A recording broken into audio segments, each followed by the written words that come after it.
Cowabunga, he said as he looked at the scans. Anyway, you might not have long left. We need to talk about your time in the Big Brother house. In this video, I wanted to kind of just look at what's happened with the Quad Cortex, and I feel like what has happened since the release of the pre-orders is there's a few things that have sort of taken the wind out of Neural DSP's sales a little bit. Not sales as in physical units, as in their metaphorical ship sales. Anyway, the number one thing that I've sort of been thinking is what happened to the people that were initially telling us really good things about the Neural DSP Quad Cortex.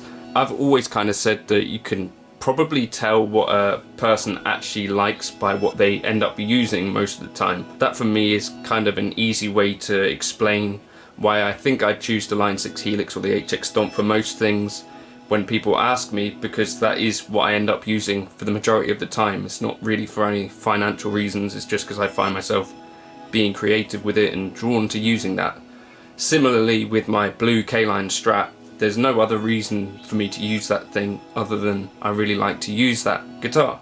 So when the people that were doing the initial reviews, whether they were paid for or, you know, given units or whatever, when that has kind of slowed down, and, you know, I think it's sort of 2 months since some of them really even mentioned the Quad Cortex or did videos with them, I do think people are maybe wondering how come you're not using the Quad Cortex a bit more when you said that you felt a way about it. And for me personally, I'm happy to say that I still kind of enjoy the Quad Cortex, but for me right now there are other modelers in the room that I'll use just as often, or if not more. But then I wasn't one of those people that told you that this thing blew anything out of the water.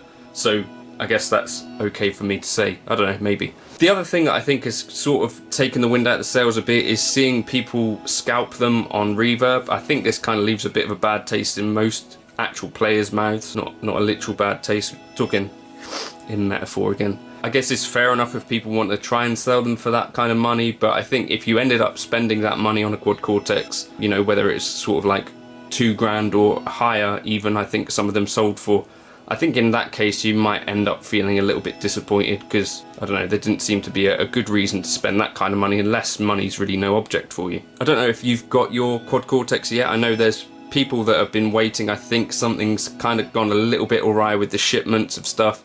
I think people are receiving theirs from Andertons now, or some people are receiving theirs from Andertons now in the UK. As I say, I was on the pre-order list, so I've had mine now for about a month. But I don't know if that kind of can create a little bit of bad feeling for people, you know, if they've been on a pre-order list for months now and there's still not really any clear end in sight for when they might get their units. Now, I appreciate that that's not necessarily something that NeuralGSP can control to some extent. I just think that might be a thing that creates a little bit of bad will within people that are waiting to receive their units. Especially I've seen people saying, I've cancelled my pre-order, I think I'll just wait until I can actually get a real date, or, you know, buy one further down the line when they've done more updates and stuff. One thing that I've kind of put some thought into is that it's really hard to do a genuine comparison video and do A/B comparison videos properly.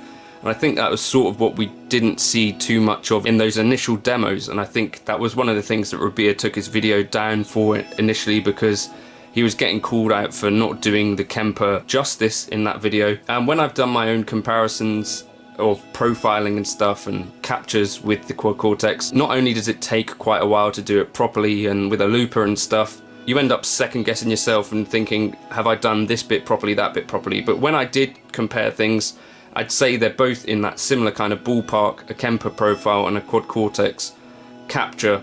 And we did some kind of looking at the EQs and bits and pieces. On my limited test, I didn't find that the Kemper was lacking in that regard. So I think people that have tried this, I think there was a guy who did kind of blind tests with a few different guitarists in the room and stuff, and they apparently all chose the Kemper, which was interesting, especially based on the opinions that the initial reviewers kind of gave on that kind of stuff, or those that were kind of willing to say that they thought one was doing a better job than the other of capturing and profiling. I just thought that was interesting to find that in the real world some other people had some different thoughts. I think another thing that people were sort of surprised about was something that I found when I first turned on the device, was that, you know, with the delays and stuff, you find that you run into limitations quicker than potentially you might have expected.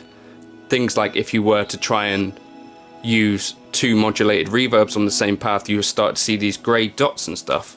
And I guess people were thinking, well, that's not quite what I thought matched up with what was marketed.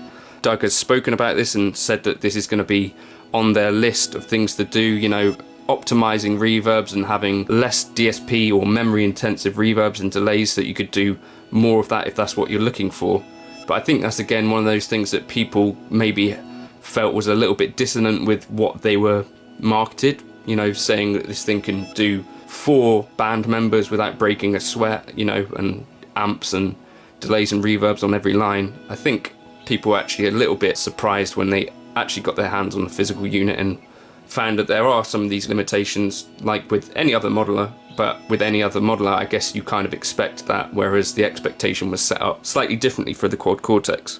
So I'd be interested to know your thoughts if you are one of the people that's now got the quad Cortex.